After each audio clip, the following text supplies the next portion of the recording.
سیدہ ہاجرہ نے فرمایا، ٹھیک ہے، لیکن شرط یہ ہے کہ تمہیں اجرت ادا کرنا ہوگی۔ ان کے لیے یہ سستا سودا تھا، ان کے پورے قبیلے کو سامان زندگی مل رہا تھا، جبکہ صرف ایک عورت اور اس کے بیٹے کی ذمہ داری ان پر عائد ہو رہی تھی۔ انہوں نے فوراً حامی بھر لی اور وہاں رہائش اختیار کر لی۔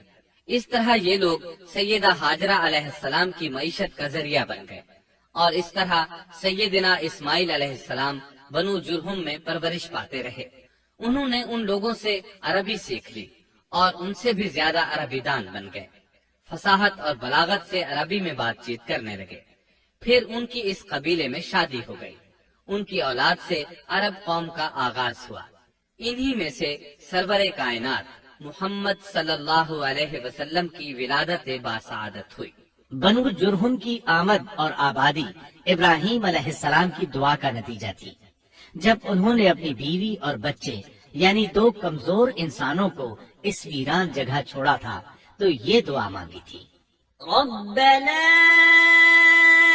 انی اسکنت من ذریتی بواد غیر ذی زرع عند بیتک المحرم۔ اے ہمارے پروردگار، میں نے اپنی کچھ اولاد اس بے آباد جنگل میں تیرے حرمت والے گھر کے پاس بسائی ہے۔ یہاں یہ سوال پیدا ہوتا ہے کہ کیا اس وقت بیت اللہ کی تعمیر ہو چکی تھی؟ درست بات یہ ہے کہ اس وقت خانہ کعبہ کی تعمیر نہیں ہوئی تھی۔ پھر سوال پیدا ہوتا ہے کہ کیا ابراہیم علیہ السلام کے زمانے سے پہلے اس کی تعمیر ہو چکی تھی یا صرف جگہ ہی معروف تھی؟ اس بارے میں 2 طرح کی روایات ہیں۔ بعض میں آتا ہے کہ صرف اس کی جگہ معروف تھی، اور بعض میں ہے کہ ابراہیم علیہ السلام سے پہلے شیس علیہ السلام نے اس کو تعمیر کیا تھا، اور وہ گردش ایام کے ساتھ ساتھ منہدم ہو کر ختم ہو گیا۔ لیکن بہرحال اس کی جگہ معلوم تھی اور وہی پہلا گھر تھا، جیسا کہ اللہ نے خبر دی ہے۔ ان اول بیت وضع للناس للذی ببکۃ مبارکا وہدی للعالمین۔ اللہ تعالیٰ نے پہلا گھر جو لوگوں کے لیے مقرر کیا تھا وہی ہے جو مکہ میں ہے، اور وہ پوری دنیا کے لیے برکت اور ہدایت والا ہے۔ ابراہیم علیہ السلام نے اللہ تعالیٰ سے یہ دعا مانگی تھی، ربنا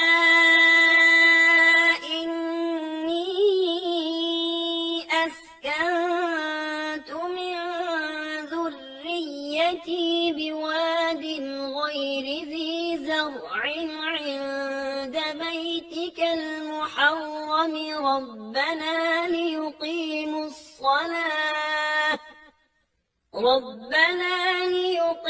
الصلاة فاجعل أفئدة من الناس تهوي إليهم وارزقهم من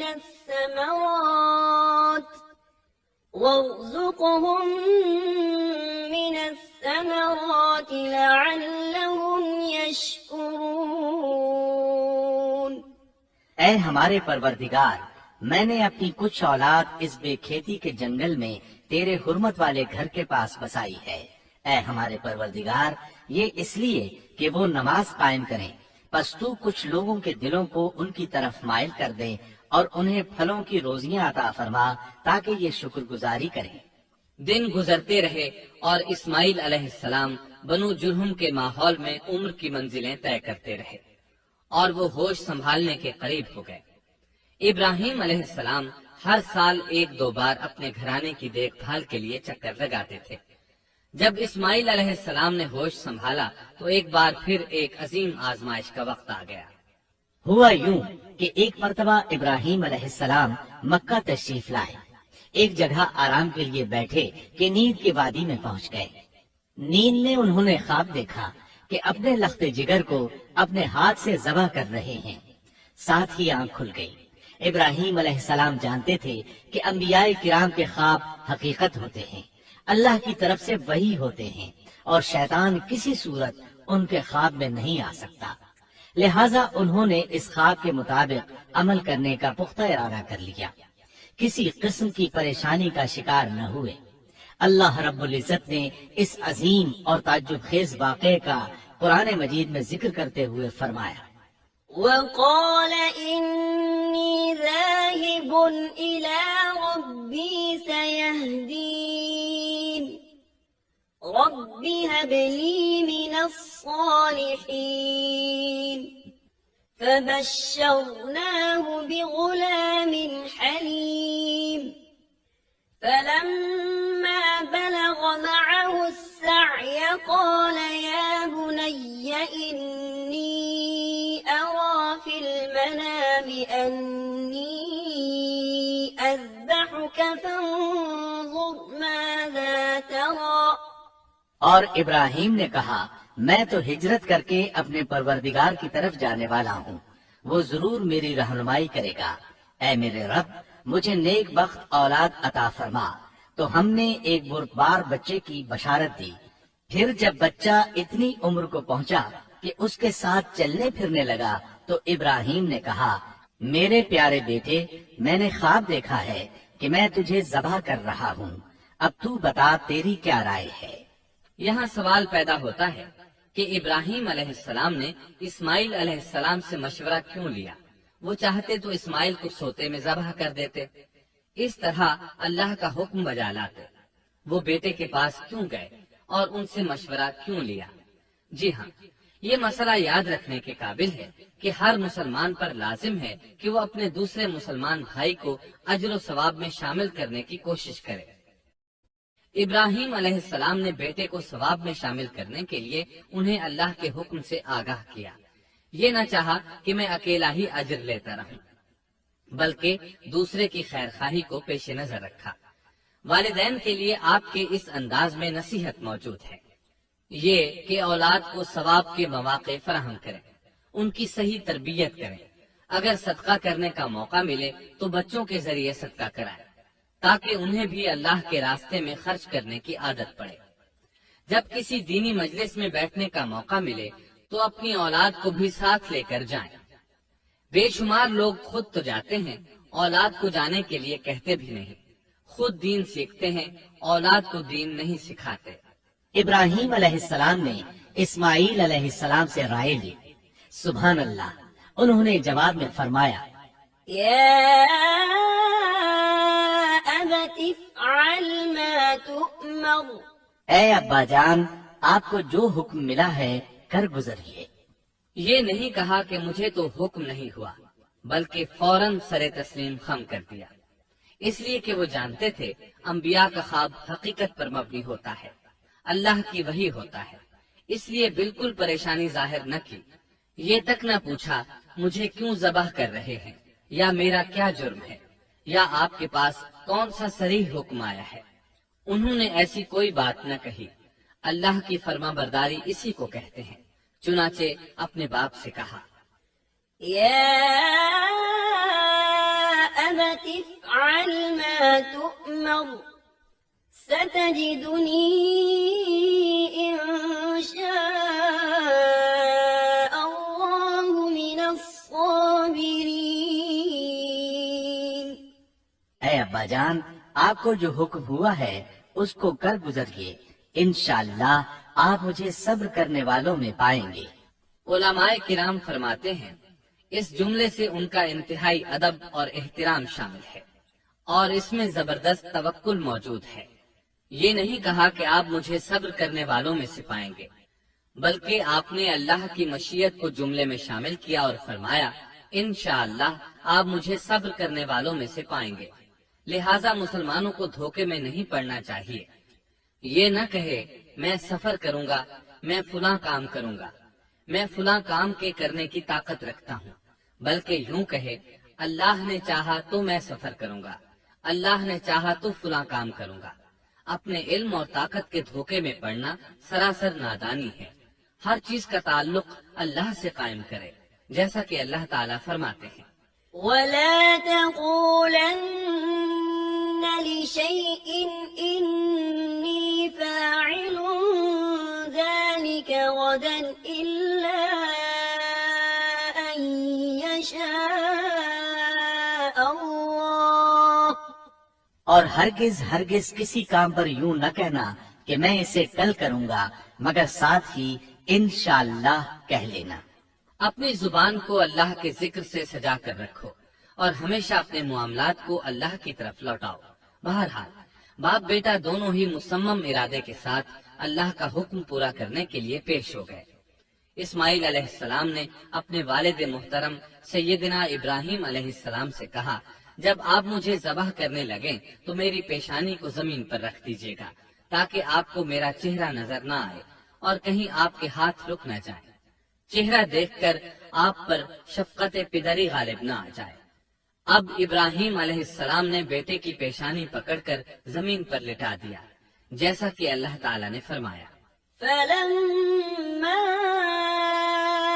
أسلما وتله للجبين جب دونوں مطیع ہو گئے اور ابراہیم نے اسے پیشانی کے بل لٹا دیا، اب انہوں نے چھری پکڑی اور گردن پر چلا دی، لیکن چھری نے گردن نہ کاٹی، بالکل اسی طرح جیسے آگ نے ابراہیم کو نہیں جلایا تھا، اس لیے کہ چھری میں کاٹنے کی طاقت اور آگ میں جلانے کی صلاحیت اللہ کے حکم کے بغیر نہیں آ سکتی۔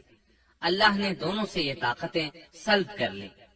اب ابراہیم زور لگا رہے ہیں، ادھر اسماعیل علیہ السلام کہہ رہے ہیں، ابا جان جلدی کیجیے، چھری چلائیے۔ اللہ تعالیٰ نے اس واقعے کا ذکر یوں فرمایا ہے، فلما أسلما وتله للجبين جب وہ دونوں مطیع ہو گئے اور ابراہیم نے اسے پیشانی کے بل لٹا دیا۔ اس مطیع ہونے سے مراد اللہ کے حکم کو نافذ کرنا ہے۔ اب ظاہر ہے مطیع تو وہ پہلے بھی تھے، لیکن یہاں اسلما یعنی مطیع ہونے سے مراد کامل اسلام ہے۔ نہایت واضح اور حقیقی اسلام مراد ہے، اس لیے کہ کامل اسلام وہی ہوتا ہے جس میں بغیر کسی تردد اور توقف کے اللہ کے امر اور نہی کی تصدیق کی جائے۔ یہ تھا حقیقی اسلام۔ ہاں تو چھری چلتی رہی، گلا نہ کٹا، اس لیے کہ امتحان اور آزمائش کی تکمیل ہو چکی تھی۔ یہ بات ثابت ہو چکی تھی کہ اللہ کا حکم نافذ کرنے میں دونوں پوری طرح کوشاں ہیں۔ اللہ تعالیٰ بھی فرما برداری ہی کا صلہ عطا فرماتے ہیں، چنانچہ آواز آئی، قد صدقت الرؤيا إنا كذلك نجزي المحسنين إن هذا لهو البلاء المبين ہم نے اسے پکارا، اے ابراہیم تو نے خواب کو سچ کر دکھایا، یقیناً ہم اسی طرح نیکوکاروں کو جزا دیا کرتے ہیں۔ یقیناً یہ ایک کھلی آزمائش تھی۔ تاریخ کا ایک عظیم ترین امتحان اور کڑی آزمائش دنیا کو آج بھی حیرت میں ڈال دیتی ہے۔ کون ہے جو بیٹے کو ذبح کرنے پر تیار ہو جائے، خاص طور پر اس صورت میں جب اولاد بھی اکلوتی ہو، جس کی وجہ سے 86 سال کے بعد آنگن میں بہار آئی ہو۔ پھر اس کی قربانی کا بھی واضح حکم نہیں دیا گیا تھا، اشارتاً خواب میں رہنمائی کی گئی تھی۔ آپ کہہ سکتے تھے یہ قتل اور سنگین جرم ہے، کہہ سکتے تھے اپنے بیٹے کو کس جرم میں قتل کروں، لیکن آپ نے بغیر کسی تعامل کے سر تسلیم خم کر دیا اور اس عظیم امتحان میں کامیاب ہوئے۔ اللہ فرماتے ہیں، وإبراهيم الذي وفى اور ابراہیم وہ ہیں جنہوں نے وفاداری کی۔ اس آیت میں یہ نہیں بتایا گیا کہ کس چیز میں وفاداری کی، اس لیے کہ وہ تو ہر معاملے میں مکمل طور پر وفاداری کا مظاہرہ کر چکے تھے۔ آگ میں ڈالے جانے والا معاملہ، بیوی اور بچے کو لقودک میدان میں چھوڑ آنے کا معاملہ، پھر ذبح کا امتحان، تعمیر بیت اللہ کی مشقت، غرض ہر معاملے میں وفادار تھے، حتیٰ کہ اپنا مال اللہ کے راستے میں خرچ کرنے میں اس قدر وفادار کہ ابو زیفان کے لقب سے مشہور ہو گئے۔ اس کا معنی ہے مہمان نواز۔ کسی مہمان کو دسترخوان پر اپنے ساتھ بٹھائے بغیر ایک لقمہ نہیں کھاتے تھے، باہر نکلتے مہمان تلاش کرتے، پھر اس کے ساتھ مل کر کھانا کھاتے، مہمان نہ ملتا تو سخت غمگین ہو جاتے۔ اس طرح